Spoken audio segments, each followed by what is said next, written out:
I keep on saying I'll not stop. No matter how much you push me down, because my vision is there. I can see it. I can feel it. My vision is to scale production to these cottage industry rural artisans. And I'm here building my team so that I can bring those artistic products from these rural artisans to the global market. Entrepreneurship is increasingly about purpose, but few stories illustrate this better than a journey that moves from a corporate finance to empowering rural artisans while navigating the deepest personal loss. Don't take stress. Don't be so hard onto yourself because you are not competing with anybody. Just take the same steps with your business.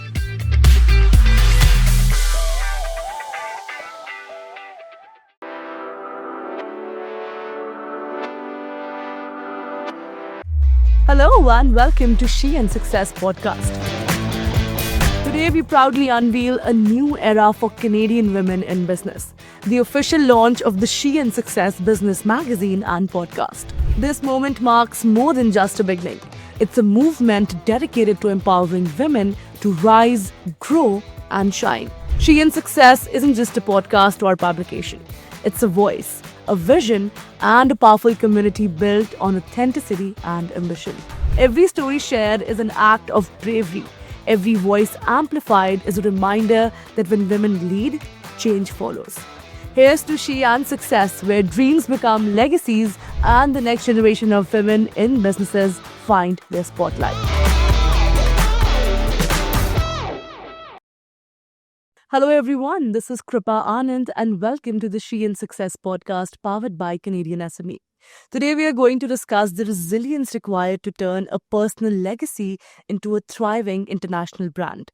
In 2026, entrepreneurship is increasingly about purpose, but few stories illustrate this better than a journey that moves from a corporate finance to empowering rural artisans while navigating the deepest personal loss.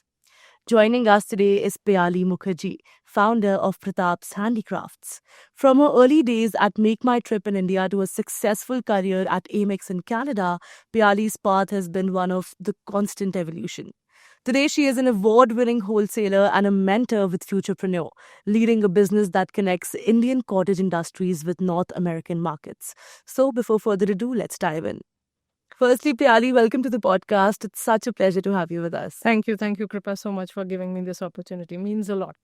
Now, for all of our listeners and viewers, before we dive into the podcast, we have something special for her and for you. So please check it out. Here it goes. Hi.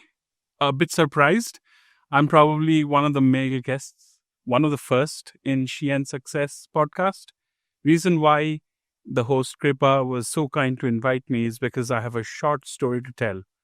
Why, as a man who identifies himself as a he, him, could still be in She and Success is because you don't have to be a woman behind a man's success. You could be a man behind a woman's success.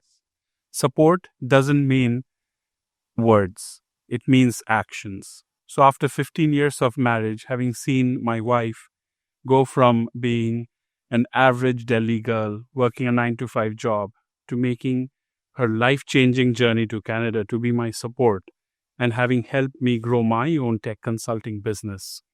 My support system having given me a lovely child, grow my family. With all of that, I felt 15 years was long enough to make our dreams come true. So I took the equity of our principal home and all my savings in the small business I had. And I said, here you go. This is my 15th anniversary gift to you. You deserve to run a franchise business because you have proven yourself as an entrepreneur. And that's why I get a chance to be here talking to you. You could be that guy too. All right, so we are back and we have Piali with us. So let's start the conversation. Sure. Now, Piali, your business isn't just a brand, right? It's a living tribute to your father and his financial, dreams that he saw with this final wish during a very difficult period in 2017. So, firstly, I'm very sorry for the loss. Please go ahead and explain this story from your perspective. Where did this all start from? Okay, so my dad, he was a boiler engineer, and from our childhood, he used to travel a lot to the rural cities all across India. And we were not born into wealth, just as normal middle class family. And he used to work, but in the evenings he used to go to the artisans because he was also a creative person.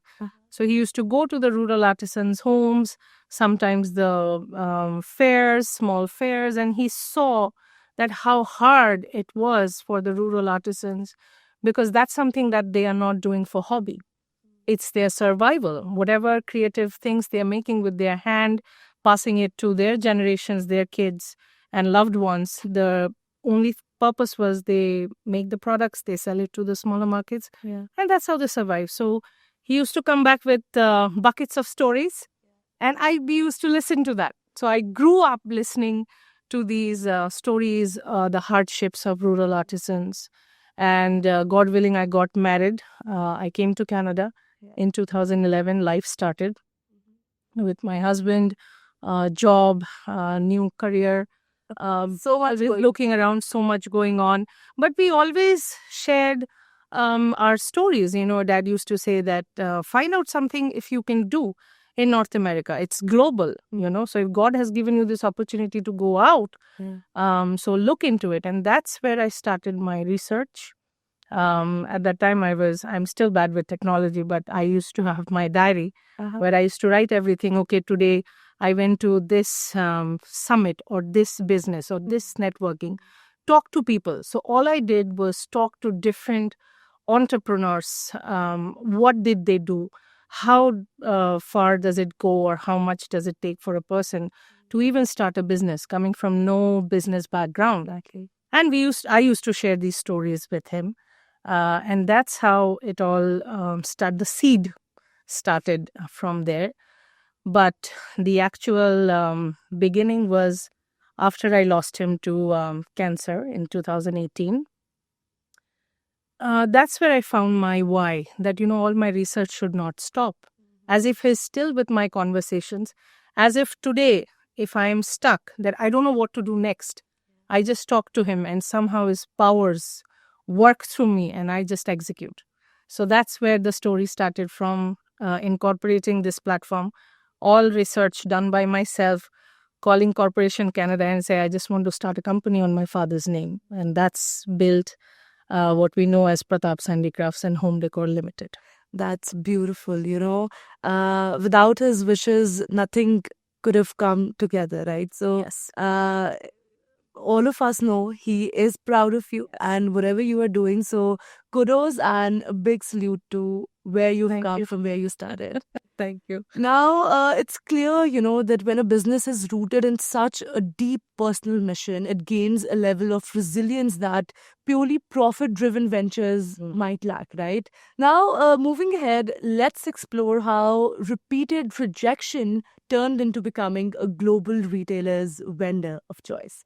Now, Piali, a lot of times in life, we hear a lot of no's, right? But to ignore it and keep going ahead is something that takes a lot of courage. So, what kept you persistent through repeated rejections, and what change helped you, you know, find your specific interest and niche? Every day I keep on saying, I'll not stop. Wow. No matter how much you push me down, Yeah. but I'll stand up. And my story will go on, my journey will go on, because my vision is there. I can see it, I can feel it, and I have done part of it. So, yes, I still go through rejections, but again, I don't stop. I draft the same email. Yeah. And I put my emotions with it. I said, why do you have to tell me no? Yeah. Give me one solid reason why do you have to tell me no? It's you who has made all the rules and regulations, but there is one person standing out of the 100, telling you that I can do it. All I need is one chance. Right. So after 8 rejections, the 9th one comes as, okay, let's sign. And you're waiting for that one, okay, right? Yes. So that's a very big one. That is one of the biggest big box retail stores in North America. After 8 rejections had said a yes on the 9th one, and they are ready to work with us. So again, I don't come with a background to run a big box retail store, but yes, they are there to guide me, mentor me, coach me, and I'm here building my team so that I can bring those artistic products from these cottage industries, from these rural artisans to the global market just by a digital store. So I ever don't want to open up my own retail space. Okay. I want to keep my costs down, but I want to do everything digital. My vision is to scale production to these cottage industry rural artisans. I love how clear and specific and strategic your vision is, because a lot of the times people don't really know what they want, especially when they're talking about the future. But you very clearly know that this is the store that you don't want, and you just want to keep the cost down. So as an entrepreneur, you're juggling so many hats, right? Trying to do everything yourself. So how has that experience gone for you? Doesn't come with no books, no manual, no scripts. Exactly. My biggest support here, yes, I didn't start this venture in my bachelorhood, right? I started this after my marriage. I had everything in here. I had my diary going on. Okay, I have to do this, I have to do this, I have to do that. But my biggest support here is my husband, my spouse, my partner in crime, and the little one that whom we brought him into the earth in 2017. Right. A lot of support from him, and they know when mama is too much in her thought process, in her business world, in her thinking world. They don't come and disturb. If I need help in content writing, if I need help how to do my outreach in LinkedIn, well, I don't need to go to the experts. My husband has 10,000 followers over, and he has also done that everything by himself. So I said, go out, husband, please come and help me. So, yes, I mean, at the end of the day, when they say that you can't run your business by yourself, and I still remember the sayings of Jack Ma, who's the owner of Alibaba. He just had the vision to start Alibaba. What he did was he digged in deep, and he found the best people to join his team. Right. So that's where I do. My search is endless, and my biggest support is my husband, for whom I just come and say that it goes out with the flow, that this is what I'm saying. And he said, okay, let's pause. Let's write it down. Let me help you step by step. Wow, while you were answering this question, you were glowing, okay? And that glow comes from immense confidence that, having a good partner in your life can do for you. So that's beautiful, and that's, thank you so much for sharing that with our audience, with our listeners, because a lot of the people will find this very relatable and will look up to you and your husband to, get there to that point in their life. I would just want to add one thing where they say, the global saying that behind every man's success, there's a woman behind, right? Yeah. For me, it's completely the vice versa. I'm too bad in my kitchen skills as well. For my every success, my husband is there with me. He's always beside me, pushing me that, no, you will not miss this. You need to go. You need to do. I'm a camera shy person. I don't want to come in public. All I want is my brand to go. But he said, no, you need to come out. You need to talk to people. You need to go out there and talk about your story. So for my life, where I am now sitting here, right, just here, all credit goes to my husband. We have the husband sitting behind the scenes as well. So a very sweet moment in this recording room. That's great. Now, moving ahead, Piali, let's discuss how mastering the numbers became the foundation to, scaling your success. Because at the end of it boils down to the numbers, right?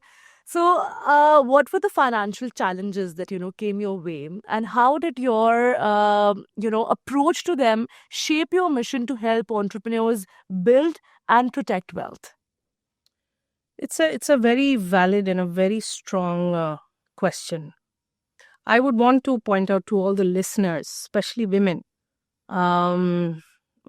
and here I'm not comparing that how much work a man has to do, how much work a woman has to do. But yes, there are certain parameters where the women has to go a little ahead in terms of when she becomes a mother, when she's a wife, she's also helping nurture and run the family, and building the future generation. So a lot of responsibilities come for the mother as well.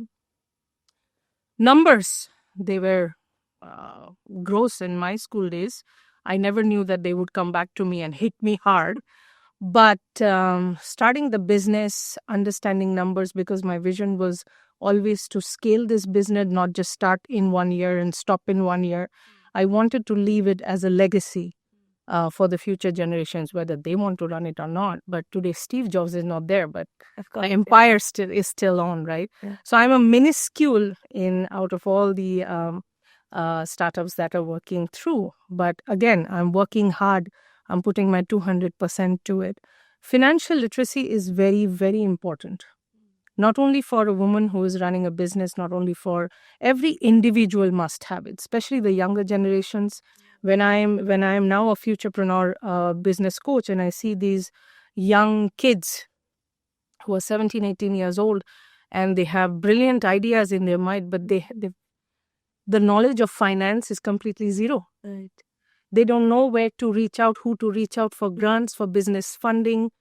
And I had the same thing. I was in the same area. I had no idea that your chamber of commerce, Right. when you reach out to them, the $5,000 is sitting there. Yeah.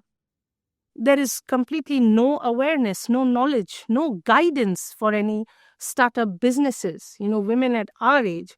But I am very fortunate enough to have gained that knowledge over the span of years, all by myself, all talking to mentors.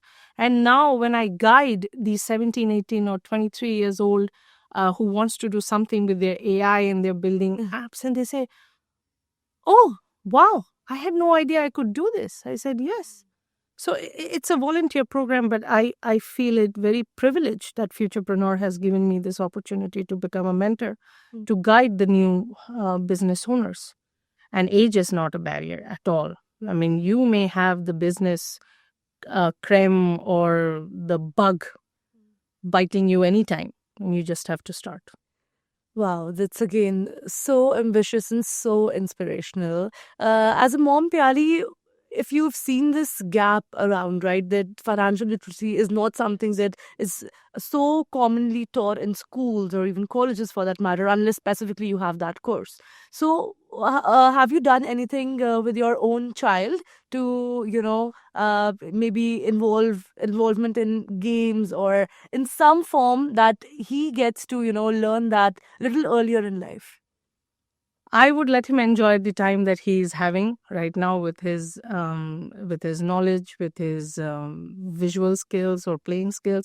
But the moment he is 16 or 17, and we do it without any books, me and my husband, we try to do that financial exchange system with him, even though he's not even 9 years old, right? But he knows the trade. But that would be my thing as a mother.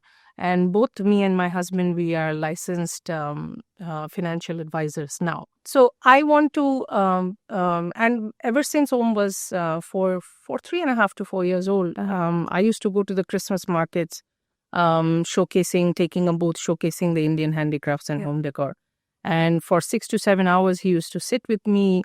Customers used to come into my desk asking about, different handicrafts and home decor, the history behind. And Om used to be busy observing them.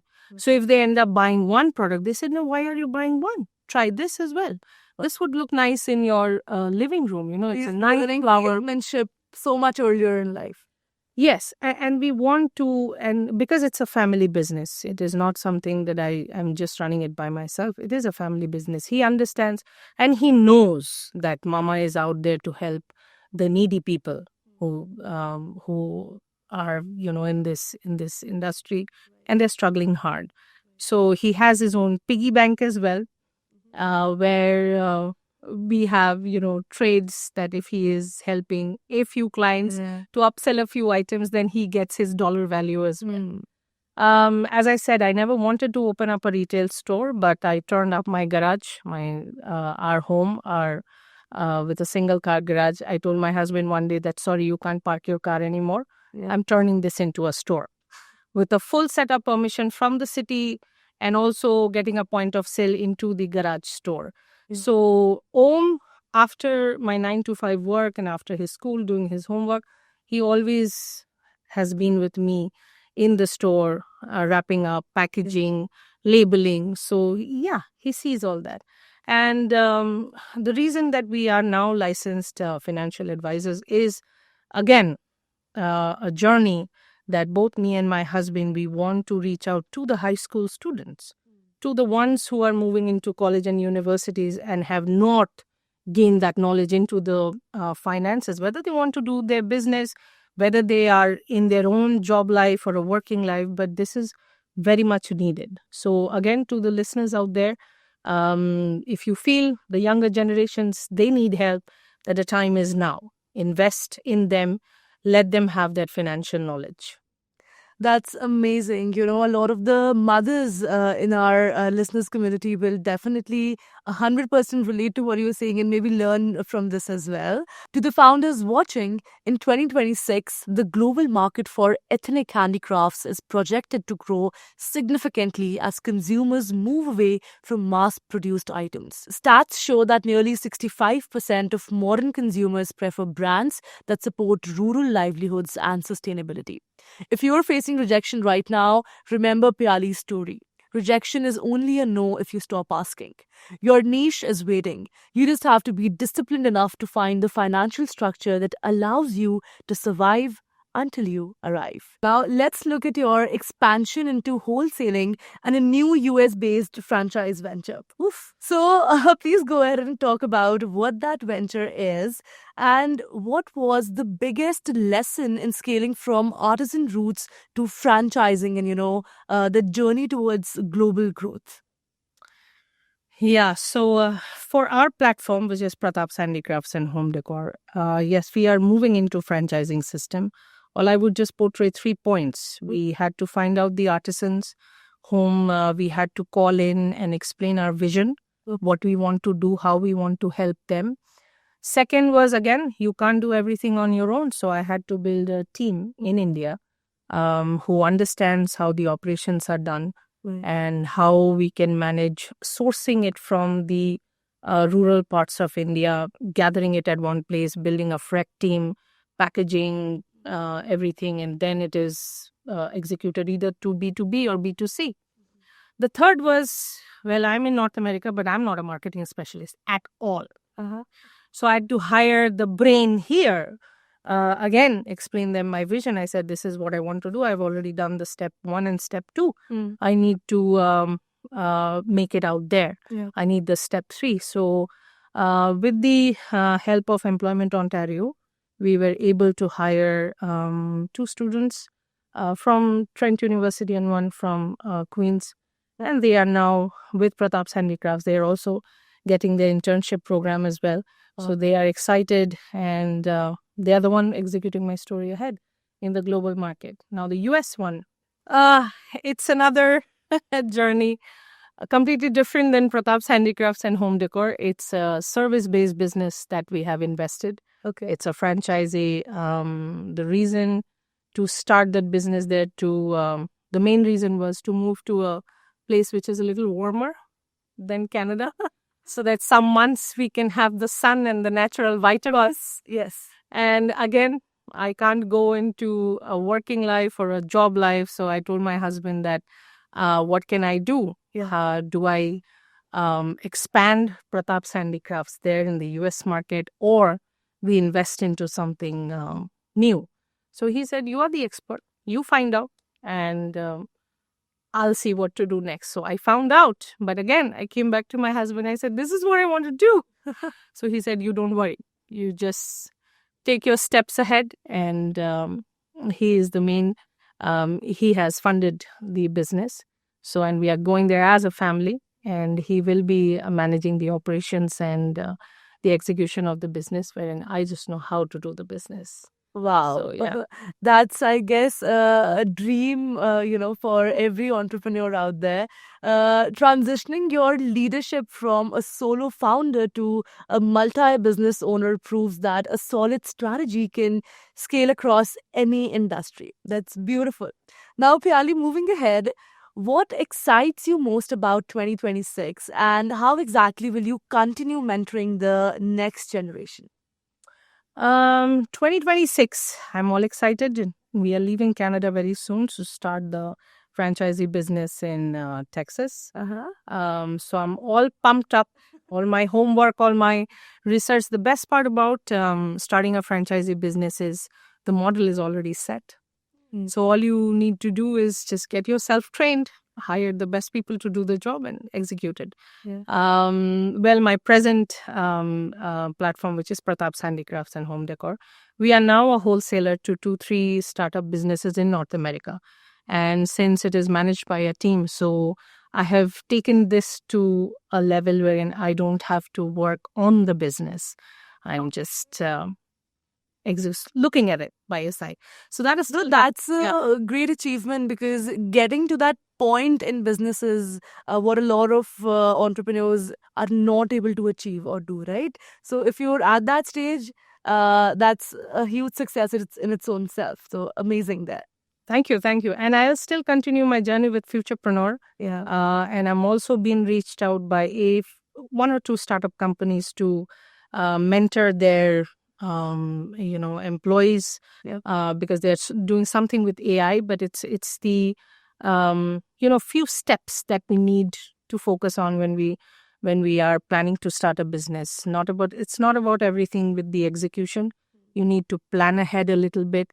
So I'm still continuing to mentor people, and I have one or two mentees with me as well. But yeah, the mentoring journey is still on and will always be on. That's beautiful. So inspirational. Piali, I'm loving this conversation, and definitely I'm going to invite you one more time where we can dive into such deeper conversations. But for now, before we let you go, what is that one final advice that you have for our listeners, specifically a new mom launching a business, the first time? What would you tell them about balancing that family life?